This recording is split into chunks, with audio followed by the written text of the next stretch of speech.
कसूरी मेथी न सिर्फ खुद एक सब्जी है बल्कि इसे हर किस्म की हांडियों में खुशबू के लिए बतौर मसाला इस्तेमाल किया जाता है। खाने में भीनी भीनी खुशबू भरपूर जायके के लिए मेथी का इस्तेमाल सदियों पुराना है। पोटाशियम फाइटोकेमिकल्स से भरपूर मेथी की फसल को खास तौर पर कसूर के इलाकों में उगाया जाता है, जिसे खेतों से काटने के बाद चारा मशीन पर कुतर कर बारीक किया जाता है। इसके बाद खुले मैदान में सुखाकर देर तक इस्तेमाल करने के काबिल बनाया जाता है। कसूरी मेथी हम खुद तैयार करते हैं।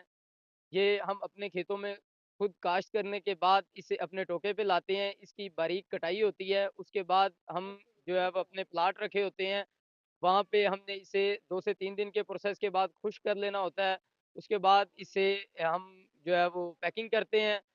ये अदर कंट्रीज़ में भी एक्सपोर्ट की जाती है। घरों में पकने वाले सालन, चाहे वो आलू हो, दाल हो या गोश्त, इनमें कसूरी मेथी का छिड़काव हांडी का जायका मजीद बढ़ा देता है। यही वजह है कि कसूरी मेथी दुनिया भर में अपना मुनफरद मेयार रखती है, जिसमें मौजूद पोटाशियम की भरपूर मिकदार दिल की धड़कन और ब्लड प्रेशर को नॉर्मल रखने में अहम किरदार अदा करती है। खुश्क करके ख़ास तरीके से इसे तैयार करते हैं।